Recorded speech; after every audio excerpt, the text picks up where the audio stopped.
आखिर स्वर कोकिला कही जाने वाली लता मंगेशकर जी ने डॉक्टर बाबा साहब अम्बेडकर जी पर एक भी गाना क्यों नहीं गाया, जानेंगे इस वीडियो में। तो जय हिंद दोस्तों, आप देख रहे हैं हमारे चैनल पर यह वीडियो। तो चलिए दोस्तों, वीडियो को शुरू करते हैं। लता मंगेशकर एक भारतीय पार्श्व गायिका और सामाजिक संगीत रचनाकार थी।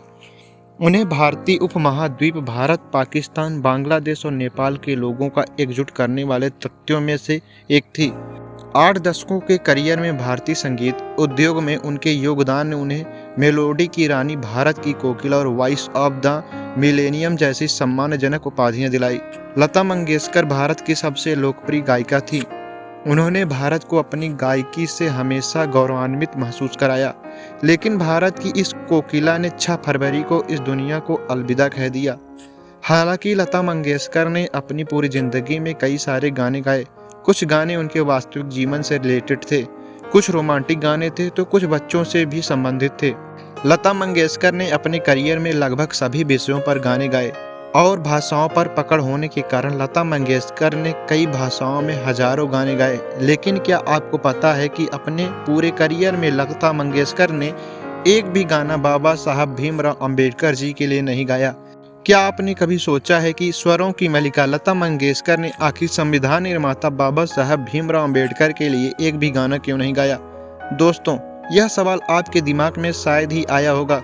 अगर आपने इस सवाल के बारे में सोचा है तो चलिए आपको आज बता ही देते हैं कि लता मंगेशकर ने बाबा साहब के लिए एक भी गाना क्यों नहीं गाया था।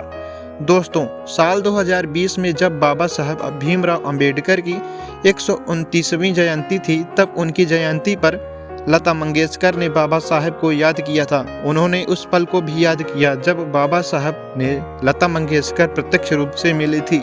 लता मंगेशकर की इस बात से हमें यह बात पता चलती है कि लता मंगेशकर बाबा साहब से मिल चुकी हैं।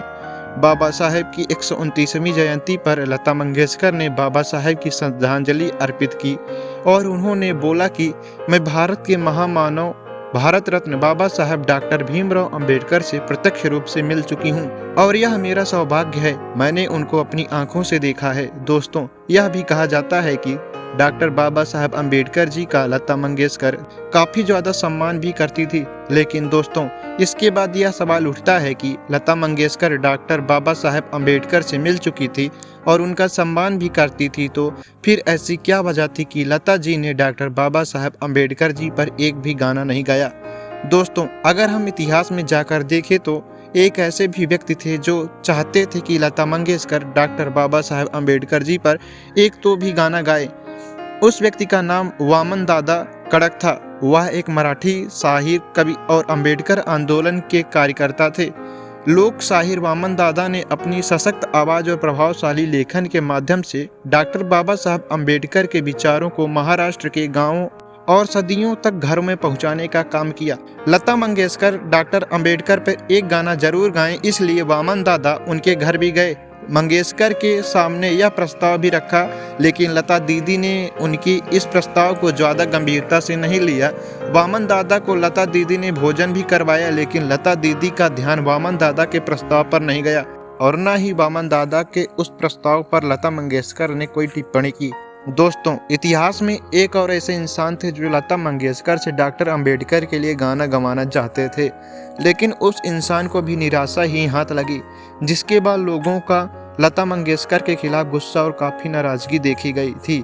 एक प्रसिद्ध कवि जिनका नाम रविचंद्रन हरिशंकर है, उन्होंने अपनी नाराजगी प्रकट करते हुए लता दीदी को तो इतना तक कह दिया था कि आप सिर्फ मूर्तियों के लिए ही गाने गाइए, आप इंसानों के लिए मत गाइए।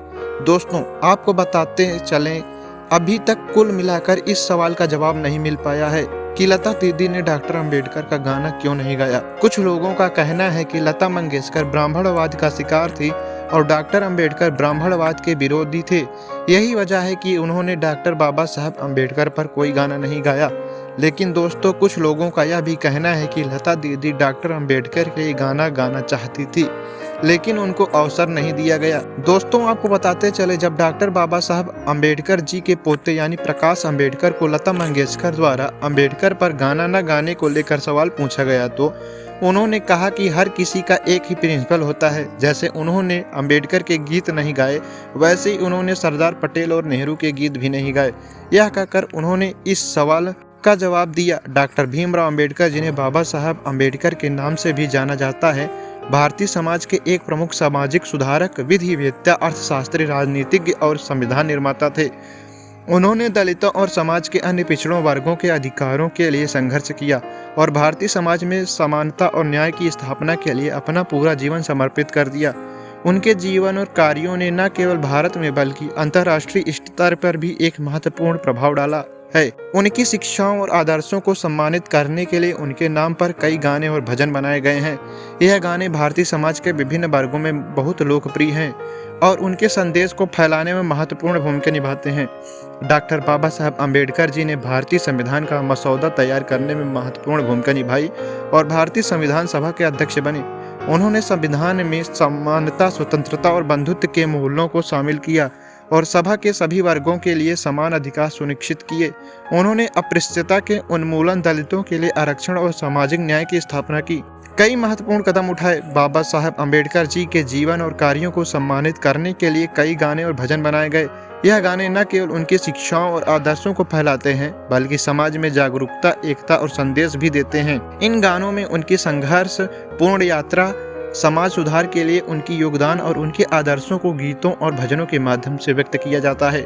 डॉक्टर भीमराव अंबेडकर जी ने गाने और भजन भारतीय समाज में बहुत लोकप्रिय हैं और उनकी शिक्षाओं और आदर्शों को फैलाने में महत्वपूर्ण भूमिका निभाते हैं। हालांकि यह कहना है कि यह गाने दुनिया भर में लोकप्रिय हैं, यह सही नहीं होगा। उनकी लोकप्रियता मुख्य रूप से भारतीय समाज और विशेष रूप से दलित समुदाय में है। इन गानों के माध्यम से समाज में जागरूकता, एकता और समानता का संदेश फैलाया जाता है। इस समाज सुधार के प्रति उनकी प्रतिबद्धता को प्रकट किया जाता है। इन गानों का समाज में महत्वपूर्ण स्थान है और यह समाज सुधार के प्रति उनकी प्रतिबद्धता को प्रकट करते हैं। दोस्तों आपके इस विषय पर क्या विचार है, हमें कमेंट करके बताइए और अगर आपको वीडियो पसंद आया है तो वीडियो को लाइक करके चैनल को सब्सक्राइब जरूर कर लें और बेल आइकन ऑन कर दें। और मिलते हैं आपसे किसी और नए और इंटरेस्टिंग वीडियो के साथ। तब तक के लिए जय हिंद।